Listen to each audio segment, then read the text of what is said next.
Hi everyone, कैसे हैं आप सभी। आई एम श्योर कि आप सभी ठीक होंगे। और ये हमारा लास्ट क्वेश्चन है मल्टीपल चॉइस क्वेश्चन वाला, जो प्रीवियस ईयर का है। इसके बाद हमारा सीईटी जो है ख़त्म हो जाएगा और हम अगला जो सब्जेक्ट है वो पैथोलॉजी के ऊपर फोकस करेंगे। ठीक है, तो जो लोग भी चैनल पर नए हैं वो लोग चैनल को सब्सक्राइब कर लें, वीडियो को लाइक करें और अपने दोस्तों के साथ शेयर ज़रूर करें, ताकि सभी को जो है ईजी लैंग्वेज में नोट्स मिल सके। ठीक है, और अगर पीडीएफ नोट्स चाहिए हो तो आप लोग मेरे जो डिस्क्रिप्शन में ईमेल दिया हुआ है उस पर कॉन्टैक्ट कर सकते हो। ठीक है, तो ये वाला क्वेश्चन है मल्टीपल चॉइस क्वेश्चन, ये 5 नंबर का क्वेश्चन है। ठीक है, तो हम इसे स्टार्ट करते हैं। Multiple choice question that means MCQs. और एमसीक्यूज़ के बारे में हमें सबको पता होता है कि एमसीक्यूज़ होता क्या है, यानी कि उसमें जो है एक सिंपल क्वेश्चन होता है, 4 ऑब्जेक्टिव दिए जाते हैं, उसमें से हमें ये जो है एक ऑप्शन चूज़ करना होता है। और ये काफ़ी जो है सिंपल होता है, मतलब जो 3 और सजेशन होते हैं वो उसी आंसर से रिलेटेड होते हैं, लेकिन जो एक की आंसर होता है, जो रियल आंसर होता है, हमें उसे चूज़ करना होता है। ठीक है, उसके बेसिस पे हमें मार्क्स मिल जाते हैं। ओके, तो इंट्रोडक्शन से स्टार्ट करते हैं।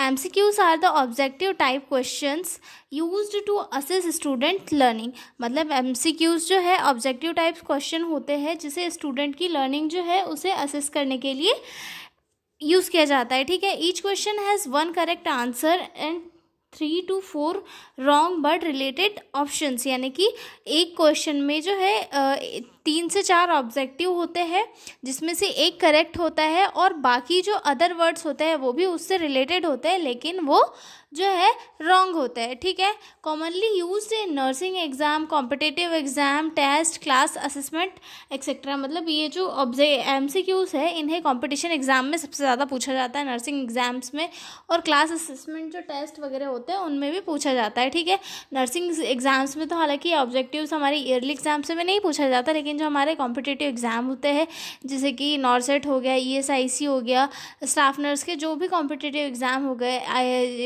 नीट, जेई, सारे जो SSC GD सारे कंपटीशन एग्जाम्स में क्या है ऑब्जेक्टिव के फॉर्म में ही क्वेश्चन पेपर आता है अब। ठीक है, उसके बाद अगली है help to test knowledge, understanding and application of concept. इनके थ्रू जो है हम किसी भी पर्सन का नॉलेज, अंडरस्टैंडिंग और जो है किसी भी क्वेश्चन का कॉन्सेप्ट जो है पूछ सकते हैं। मतलब एक सिंगल वे में क्वेश्चन दे दिया कि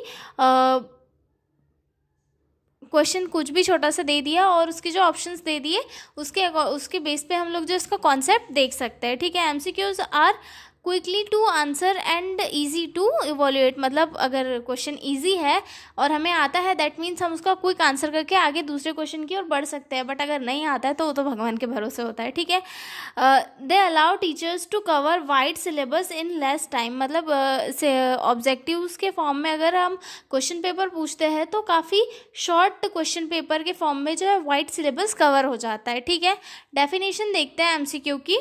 multiple choice question are objective type questions that provide a question or statement with several answer options but of which only one is correct। यानी कि मल्टीपल चॉइस क्वेश्चन जो है एक ऑब्जेक्टिव टाइप क्वेश्चन होता है जो कि एक पूरा क्वेश्चन और स्टेटमेंट प्रोवाइड करता है, जिसमें कि आंसर और ऑप्शंस दिए जाते हैं, जिसमें से एक ऑप्शन सही होता है और बाकी सारे गलत होते हैं। बट वो जो ऑप्शंस दिए जाते हैं वो भी उनसे ही रिलेटेड, आंसर से ही रिलेटेड होते हैं। उसके बाद आता है पर्पस कि MCQs के पर्पस क्या होते हैं। ठीक है, तो to test knowledge, understanding and application. मतलब किसी भी पर्टिकुलर पर्सन के नॉलेज, अंडरस्टैंडिंग और जो उसकी एप्लीकेशन है उसे असेस करने के लिए, टेस्ट करने के लिए जो है ऑब्जेक्टिव टाइप क्वेश्चंस का यूज़ किया जाता है। ठीक है, used in written exam, entrance test and competitive exam. इन्हें जो है मोस्टली एंट्रेंस एग्ज़ाम और कॉम्पिटिटिव एग्ज़ाम में यूज़ किया जाता है, क्योंकि वहाँ पर क्या होता है कि बहुत सारे क्वेश्चन, इससे जो है बहुत सारा वाइड सिलेबस कवर हो जाता है एक छोटे एग्ज़ाम फॉर्म के इसमें, इसीलिए जो है इसे यूज़ किया जाता है। जैसे कि हम देखते हैं सबसे बड़ा हमारे देश का एग्ज़ाम यूपीएससी के एग्ज़ाम का सिलेबस जो है कितना बड़ा होता है, लेकिन उसे एक क्वेश्चन पेपर में ऑब्जेक्टिव के फॉर्म में दिया जाता है ताकि उससे जो वाइड सिलेबस है वो कवर हो सके। हिस्ट्री का भी पूछ लिया, ज्योग्राफी का भी पूछ लिया, और सारे जो भी सब्जेक्ट है, साइंस का, इसका उसका सबका पूछ लिया। ठीक है, अब उसके बाद देखते हैं स्ट्रक्चर ऑफ ऑब्जेक्टिव। अब इसमें इसका स्ट्रक्चर क्या होता है, तो सबसे फर्स्ट आता है इसमें स्टेम, यानी कि जो मेन क्वेश्चन या स्टेटमेंट होता है वो, ठीक है। उसके बाद आता है ऑप्शन, या फिर जिसमें कि यूजुअली 3 to 4 चॉइसेस रहती है, ठीक है, कि एक करेक्ट आंसर होता है, और डिस्ट्रैक्शन यानी कि इनकरेक्ट बट बिलीवेबल ऑप्शंस, यानी कि डिस्ट्रैक्शंस होते हैं जो कि बंदे को डिस्ट्रैक्ट करने के लिए होते हैं। दैट मीन्स कि वो आंसर से रिलेटेड तो होते हैं लेकिन रॉन्ग होते हैं, ठीक है। एक एमसीक्यू का एग्जाम्पल देख लेते हैं।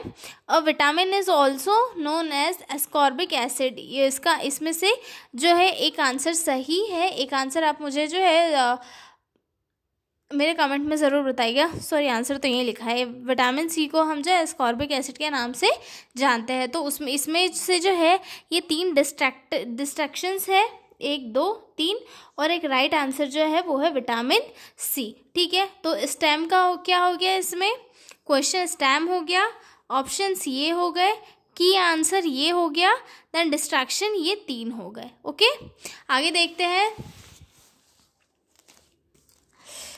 यूजेस ऑफ एमसीक्यूज, कि क्या क्या यूजेस है एमसीक्यू के।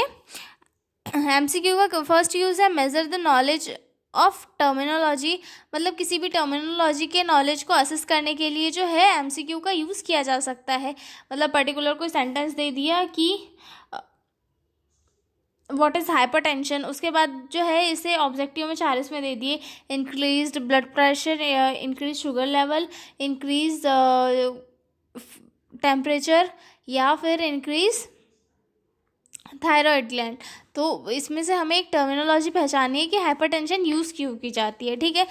तो ये हो गया, ठीक है। Measure the knowledge of specific fact, किसी स्पेसिफिक फैक्ट का नॉलेज असेस करने के लिए एमसीक्यूज का यूज़ कर सकते हैं। उसके बाद आता है measure the knowledge of method and procedure, किसी भी मेथड या फिर प्रोसीजर के नॉलेज को असेस करने के लिए भी यूज़ किया जा सकता है। Measure the ability to identify application of facts and principles, मतलब किसी की भी जो पर्सनालिटी है, एबिलिटी है, उसे असेस करने के लिए भी एमसीक्यूज का यूज़ किया जाता है, ठीक है।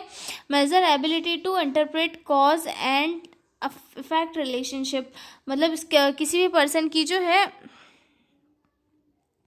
एबिलिटी को चेक करने के लिए इसका यूज़ किया जाता है, ठीक है। इसके एडवांटेज देख लेते हैं। एडवांटेज, इजी टू स्कोर, मतलब एग्जामिनर को चेक करने में कोई दिक्कत नहीं होती, सही है तो सही है, नंबर दे दिया, गलत है तो गलत है। वहाँ पर सब एकदम थ्योरी पढ़ने की ज़रूरत नहीं पड़ती कि हाँ ये भी पढ़ूंगा, वो भी पढ़ूंगा, वो भी पढ़ूंगा, 1 पेज की थ्योरी है, ये सब नहीं है। हाँ, ऑब्जेक्टिव का आंसर की तो टीचर के पास होती है, हाँ सही है तो सही है और गलत है तो गलत है, ठीक है।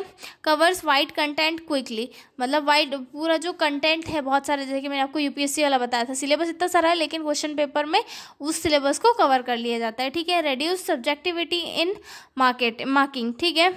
उसके बाद time saving in large classes, मतलब जो कहीं बड़ी क्लासेस है वहाँ पे टाइम सेविंग भी होते हैं, ठीक है। अब उसमें आते हैं disadvantage. Difficult to make good quality MCQs, मतलब एक अच्छी क्वालिटी का एमसीक्यू बनाने के लिए किसी भी टीचर के पास पहले एबिलिटी होना कि वो अच्छी क्वालिटी का जो है एमसीक्यू बनाएगी, उसमें पहले क्वेश्चन अच्छे से दे, उसके बाद जो है उसके लिए जो डिस्ट्रैक्शंस है यानी कि ऑप्शंस है वो भी उससे रिलेटेड दे, आंसर से रिलेटेड, ठीक है। तो ये सारी चीज़ें क्या होती है, डिफ़िकल्ट होती है, ठीक है। कैन इनकरेज गेसिंग, मतलब कभी कभी क्या होता है ऑब्जेक्टिव में कि हमें सही आंसर पता होता है लेकिन हम गैसिंग के चक्कर में जो है गलत आंसर को चूज़ कर बैठते हैं, ठीक है। May not test deep understanding और स्किल, मतलब इसमें जो है डीप अंडरस्टैंडिंग या फिर जो स्किल है उसे टेस्ट नहीं किया जा सकता है, ठीक है। आई एम श्योर आपको एमसीक्यू वाला क्वेश्चन समझ में आ गया होगा। तो मिलते हैं हम अगले वीडियो में। और हाँ, सीईटी का जो पूरा 5 ईयर का जो क्वेश्चन पेपर है वो मेरे पास पूरा रेडी हो चुका है। अगर आपको पीडीएफ नोट्स चाहिए हो तो आप मुझसे जो है डिस्क्रिप्शन में दिए गए मेल पे कांटेक्ट करके पीडीएफ ले सकते हो, ठीक है। ये मेरे नोट्स है, आप देख सकते हो 5 ईयर के क्वेश्चन पेपर के। तो इनके थ्रू जो है आप